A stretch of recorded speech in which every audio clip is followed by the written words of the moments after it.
आज रात का खाना खाने के बाद आराम से लैपटॉप में कुछ देखते हुए पति से नव्या ने कहा, अभय सुनो, कल मेरी विधि दीदी और अजीत जीजा जी आ रहे हैं। आप उन्हें जाकर ले आना। मेरे ऑफिस में एक बहुत बड़ा प्रोग्राम होने वाला है, मेरा जाना संभव नहीं हो सकेगा।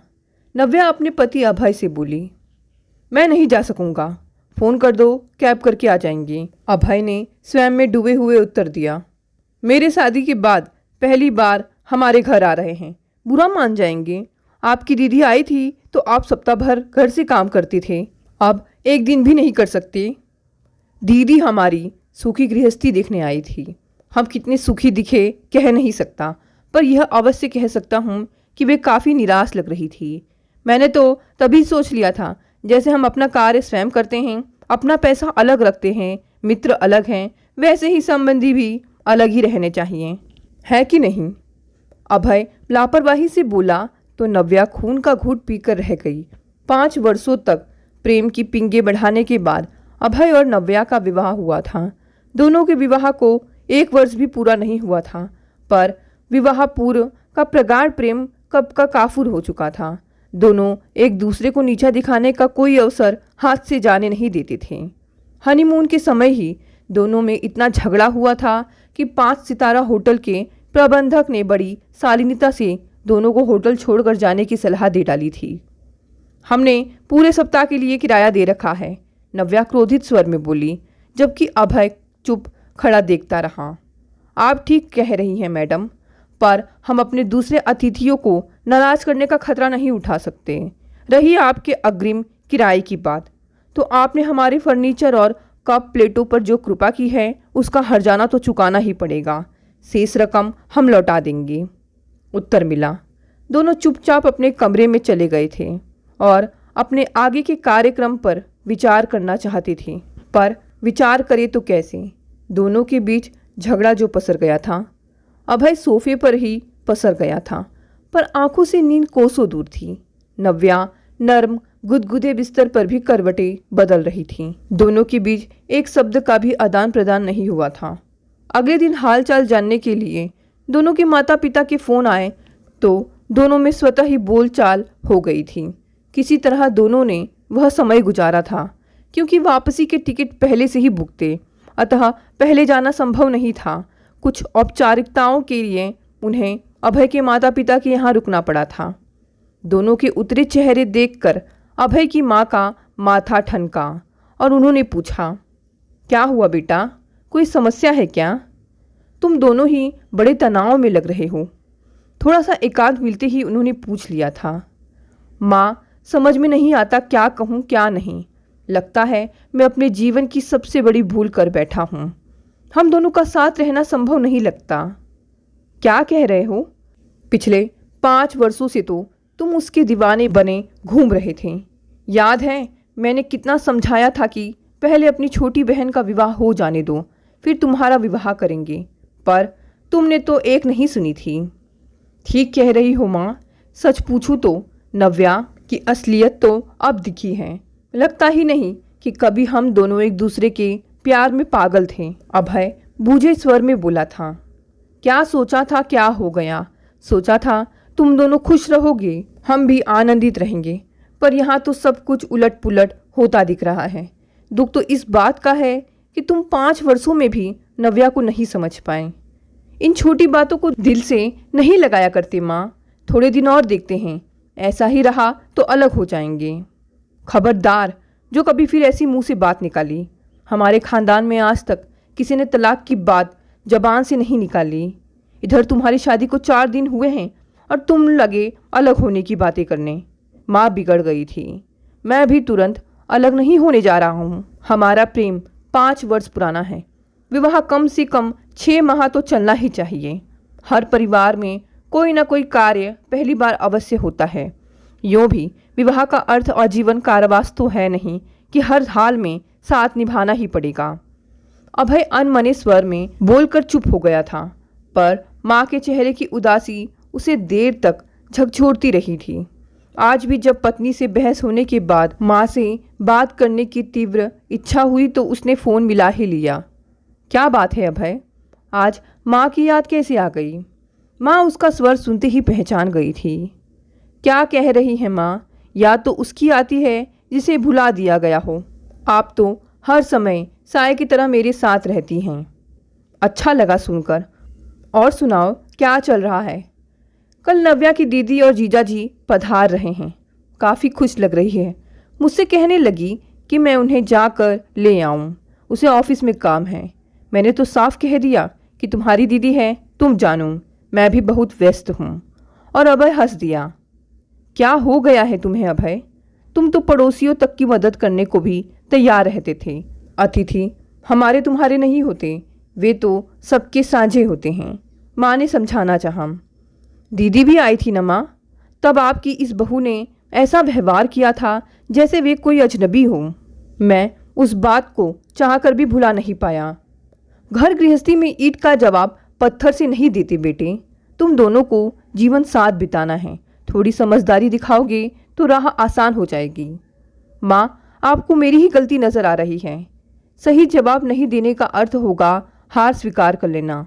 आप तो जानती ही हैं कि हार स्वीकार करना मेरे स्वभाव में है ही नहीं। मैंने हार जीत की तरह कभी सोचा ही नहीं। जीवन कोई युद्ध तो है नहीं। फिर भी मैं तुम्हारे विवेक पर छोड़ती हूँ। और सुनाओ, कैसा चल रहा है? सब ठीक ठाक है। आप और पापा कुछ दिनों के लिए यहाँ आ जाओ ना, अच्छा लगेगा। सोचेंगे। तुम्हारी छोटी बहन का विवाह तय हो गया तो शायद तुम लोगों को ही आना पड़े। नव्या छुपकर फोन पर दोनों पति और सास की वार्तालाप सुन रही थी।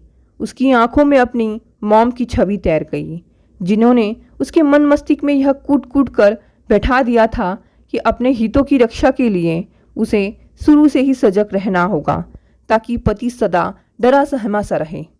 अधिक चू चपड़ करे तो पुलिस की धमकी देने से भी कभी पीछे मत रहना। दुनिया देखी है मैंने।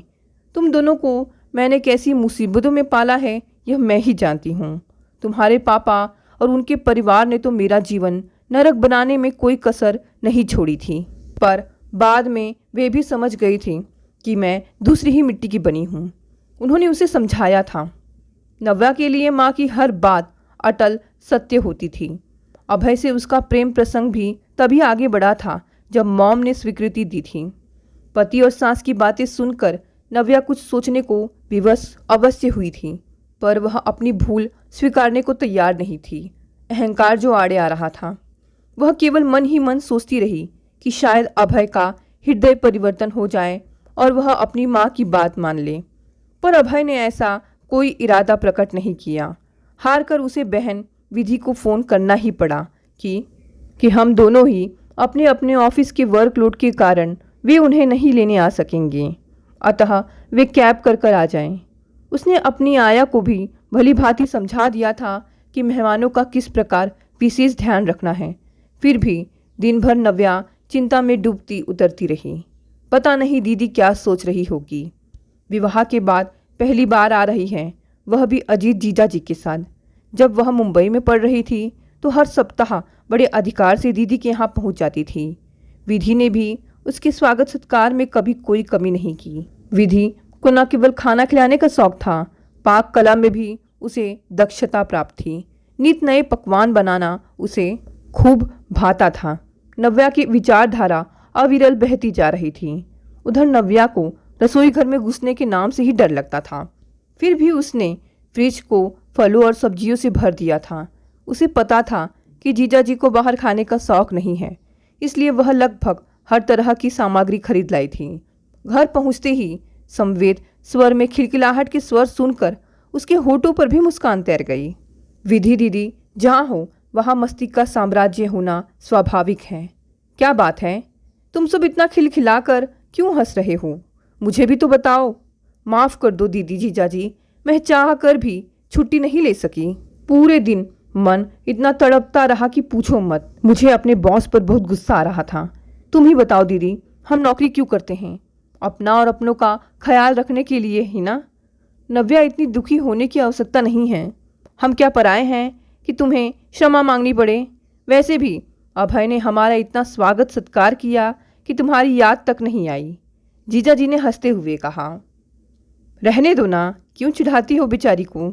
दिन भर खटकर घर लौटी है, दीदी ने टोका। लो भला, मैं क्यों चिढ़ाने लगा तुम्हारी प्यारी बहन को? मैं तो केवल यह कहने का प्रयत्न कर रहा हूँ कि हमारे कारण साली साहिबा को किसी अपराध बोध से पीड़ित होने की आवश्यकता नहीं है। हम तो बड़े मज़े में हैं। जानती हूँ मेरी गैर मौजूदगी में सब प्रसन्न ही रहते हैं। शायद मेरा चेहरा ही ऐसा है जिसे देखते ही सब दुखी हो जाते हैं। नव्या रुआसी स्वर में बोली। इसका उत्तर तो अभय ही दे सकते हैं, क्योंकि हम तो आज ही यहाँ आए हैं। अतः तुम्हें देखते ही दुखी होने का प्रश्न ही नहीं उठता। वैसे भी हम तुम्हारी गैर मौजूदगी में प्रसन्न क्यों होने लगे भला? जीजा जी ने ठहाका लगाया। मैंने तो ऐसे प्रश्नों के उत्तर देने कब से बंद कर दिए हैं। ऐसी बातों को तो मैं एक कान से सुनकर दूसरे कान से निकाल देता हूँ। अभय शांत स्वर में बोला। वाह, तुम तो यह कला बड़ी जल्दी सीख गए। हम तो अब तक नहीं सीख पाए। जीजा जी फिर हंस दिए। देख लिया ना दीदी, जो मेरी बातों को एक कान से सुनकर दूसरे कान से निकाल देता है उससे कैसा रिश्ता कायम हो सकता है? नव्या तीखे स्वर में बोली। नव्या, तुम तो गंभीर हो गई। ऐसी बातों को सहजता से लेना सीखो। अभय का वह अर्थ नहीं जो तुम लगा रही हो, वह तो केवल मजाक कर रहा है। दीदी ने समझाना चाहा। मैंने तो कब का कहना सुनना छोड़ दिया है दीदी। मॉम ने मुझे पहले ही सावधान किया था कि हमारे और अभय के परिवार के संस्कृति में जमीन आसमान का फर्क है, पर मैंने तो कभी ध्यान ही नहीं दिया था। समझी, तो आजकल मॉम की सलाह पर अमल किया जा रहा है। दीदी हंसी। इसमें आश्चर्य की क्या बात है? माँ से अधिक मेरा भला बुरा और कौन सोचेगा? सच पूछो तो वे मेरी माँ होने के साथ साथ मेरी मित्र तथा मार्गदर्शक भी हैं। जानकर प्रसन्नता हुई। हमारा कोई भाई नहीं है, इसीलिए शायद तुम श्रवण कुमार बनने का प्रयत्न कर रही हो। मॉम के लिए मेरे मन में बहुत सम्मान है। आवश्यकता पड़ने पर मैं उनके लिए कुछ भी कर सकती हूँ, पर अभी प्रश्न वह नहीं है। अभी वे मेरी शादी को बचाने में लगी हैं। आप विश्वास नहीं करोगी कि शादी के बाद अभय कितना बदल गया है। हर बात में अपनी ही चलाता है। मैं तो जैसे कुछ हूँ ही नहीं। मॉम ने समझाया था, अभी से नकेल कसकर नहीं रखोगी तो जीवन भर पैर की जूती बनाकर रखेगा। अतः अभी से सावधान हो जाओ। सावधानी हटी, दुर्घटना घटी। क्या कह रही हो? यह सब तुझसे मॉम ने कहा? मुझे तो विश्वास ही नहीं हो रहा है। पर तुझे मॉम से अभय की शिकायत करने की क्या आवश्यकता थी? मैंने शिकायत नहीं की थी, मॉम ने ही खोद खोद कर पूछा था। एक माँ अपनी बेटी की चिंता नहीं करेगी तो कौन करेगा? मैं मॉम की आलोचना नहीं कर रही। उनकी हम दोनों के लिए चिंता स्वाभाविक है, पर पति पत्नी का संबंध बहुत नाजुक होता है। इसमें किसी तीसरे का हस्तक्षेप घातक हो सकता है। तुम अब छोटी बच्ची नहीं हो। अपने निर्णय स्वयं लेना सीखो। छोड़ो ये सब दीदी, तुम बताओ घर कैसे पहुंची? घर पहुंचकर कोई परेशानी तो नहीं हुई? लो भला, परेशानी क्यों होने लगी? अभय हमें एयरपोर्ट से घर ले आया, हमारी खूब खातिरदारी की। हमारा दिन तो खूब अच्छा गुजरा। तुम्हारी कमी अवश्य खली। तुम भी आ जाती तो 4 चांद लग जाते। एक दिन और दीदी, उसके बाद तो पूरे 4 दिन की छुट्टी ली है मैंने। खूब घूमेंगे फिरेंगे। मैंने कई अच्छे रेस्टोरेंट ढूंढ रखे हैं। कल के बाद घर में खाना बंद। ऐसे ऐसे व्यंजन खिलाऊंगी तुम्हें कि मन प्रसन्न हो जाएगा। क्या कह रही हो नव्या? तुम्हारे जीजा जी को तो बाहर का खाना पसंद ही नहीं है। मुझे भी नए पकवान बनाने का बड़ा शौक है। इस संबंध में हम दोनों की खूब पटरी बैठती है। यही तो समस्या है। अधिकतर पुरुष यही चाहते हैं कि पत्नी दिन भर रसोई में घुसी रहे। मुझे तो मॉम ने पहले से ही सावधान कर दिया था। वे नहीं चाहती थी कि मैं भी तुम्हारी तरह दिन भर खाना पकाती रहूं। हम दोनों तो अपना अपना नाश्ता खाना स्वयं बना लेते हैं। अभय को भी खाना पकाने का शौक है क्या? बहुत शौक है दीदी, मैं ही प्रोत्साहित नहीं करती। इसके कई नुकसान हैं। एक तो रोज़ कुछ ना कुछ खरीदना पड़ता है, फिर रसोई गंदी हो जाती है। करते रहो सफाई। इसलिए तो मॉम कहती है कि पति की आदत खराब मत करो, वरना जीवन भर पछताना पड़ेगा। दीदी, एक राज की बात बताऊं? बताओ। रोका किसने है? पिछले 1 वर्ष से हमारी गैस खत्म ही नहीं हुई है। गैस एजेंसी वालों ने सोचा कि हम यहाँ रहते ही नहीं हैं, अतः हमारा कनेक्शन ही हटा दिया था। और फिर दोनों बहनें खिलखिला कर हंसती। मॉम ने यह भी सिखाया है क्या? यही समझ लो। शादी के बाद जीवन कैसे बिताना है मुझे तो कुछ पता ही नहीं था। सब कुछ मॉम ने ही सिखाया है। वे तो यह भी कहती हैं कि पति को चुस्त दुरुस्त रखना है तो किचन से दूर रहना सीखो, वरना खूब खा खा कर फूल जाएंगे। इसलिए मॉम ने पापा को घर और जीवन से ही निकाल के फेंका। दीदी के स्वर की कड़वाहट से नव्या चौंक गई। क्या कह रही हो दीदी? मुझे अपने कानों पर विश्वास नहीं हो रहा है। नहीं, कुछ नहीं, यूं ही मेरे मुंह से निकल गया था। कुछ तो है, तुम मुझसे छुपा रही हो, तुम्हें बताना ही पड़ेगा। इसमें छुपाने जैसा कुछ नहीं है। मॉम ने वही किया जो करने की सीख वे तुम्हें दे रही हैं। तुम बहुत छोटी थी, पर मुझे सब अच्छी तरह याद है। पापा अच्छा कमाते थे, कुछ दिनों तक घर में कुक भी था, पर मॉम न स्वयं कुछ पकाती थी न उसे पकाने देती थी। हार कर उसे हटा दिया था पापा ने। मेरा बचपन तो केक, डबल रोटी, पिज्ज़ा तथा बाहर से लाए अन्य खाने को खाते ही बीता। कभी कभी पापा पकाया करते थे तो मैं भी उनके साथ खा लेती थी। शायद तभी से मुझे खाना बनाने का शौक़ लगा है। मुझे तो पापा का चेहरा भी ठीक से याद नहीं है। नव्या सोच में डूब गई। तुम्हें कैसे याद होगा? नन्ही बच्ची थी तुम। मैं भी 10 वर्ष की थी जब माँ पापा अलग हो गए थे। मैं कई दिनों तक रोती रही थी, पर किसी को मुझ पर दया नहीं आई थी। मैं तो पापा के साथ रहना चाहती थी, पर माँ ने अनुमति नहीं दी थी। कुछ दिनों तक पापा स्कूल में मिलने आते थे, मुझे कुछ पैसे और खिलौने भी दे जाते थे। माँ को पता लगा तो स्कूल जाकर उनके मुझसे मिलने पर रोक लगवा दी। उन्हें लगता था कि पापा मुझे उठाकर ले जाएंगे। तब से मन में माँ के प्रति ऐसी उदासीनता घर कर गई कि चाह कर भी मैं उन्हें कभी प्यार नहीं कर सकी।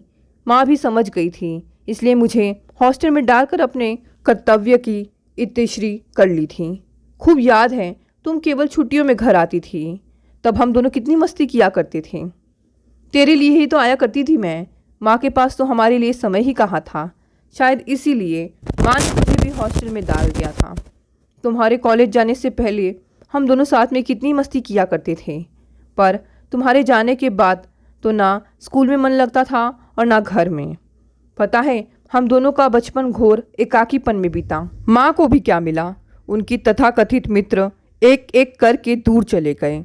अब तो रमेश अंकल को छोड़कर शायद ही उनकी कोई खोज खबर लेता हो। विधि का स्वर बेहद उदास था। नाम मत लो रमेश अंकल का, हमारे परिवार की बर्बादी में उनका बड़ा हाथ है।